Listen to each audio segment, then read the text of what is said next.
Hello दोस्तों, मैं रवि पासवान और लेकर आया हूं सुनहरी रात का पार्ट 3। चलो शुरू करते हैं। जैसे आपने देखा, रोहन अपनी क्लासेस खत्म करके रोज की तरह थक कर अपने कमरे में आया, खाना बनाया, खाया और तुरंत सो गया। उसे नहीं पता था कि आज की रात कुछ अलग होने वाला है।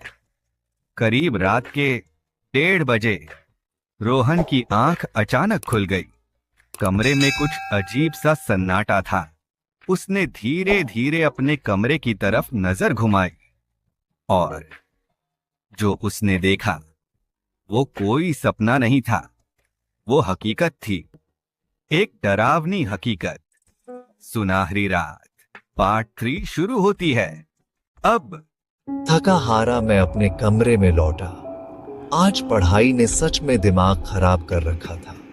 बस जल्दी से खाना बनाया, खाया और फिर बिस्तर पर गिर पड़ा।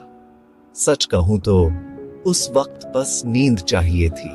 ऐसा लग रहा था जैसे कोई मेरे बिस्तर के बगल में लेटा हुआ है। मैंने धीरे से अपनी आंखें खोली और बगल में झांका।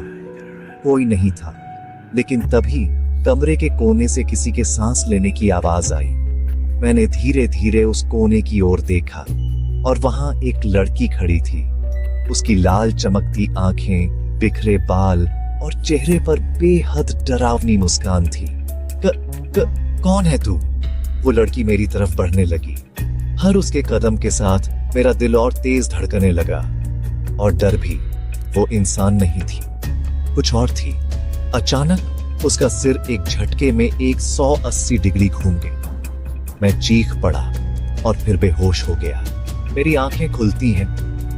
मैं बाथरूम में पड़ा हूँ, खुद को संभालता हूँ और जैसे ही बाहर आता हूँ, गलियों से किसी के चिल्लाने और दौड़ने की आवाजें सुनाई देती हैं। मैं बाहर जाकर खिड़की से झांकता हूँ।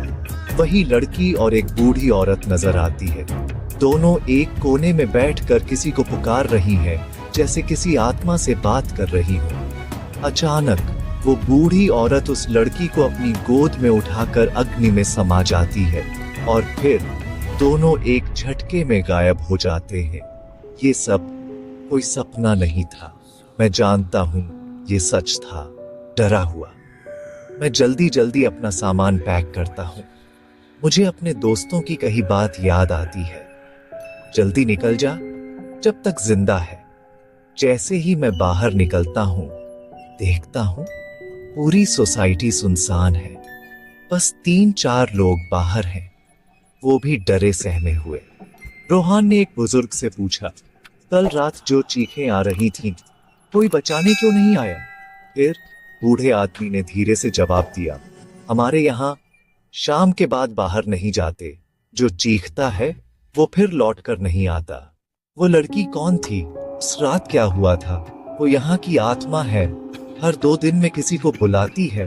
और फिर जो उसने बताया, मेरे पैरों के नीचे से जमीन खिसक गई।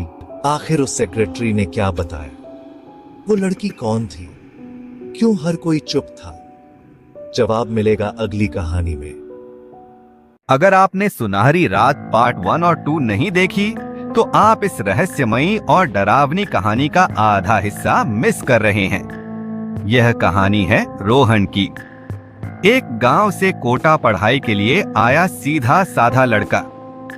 उसने शहर में एक पुराना कमरा किराए पर लिया, लेकिन उसे क्या पता था कि उस कमरे में सिर्फ वो अकेला नहीं रहता।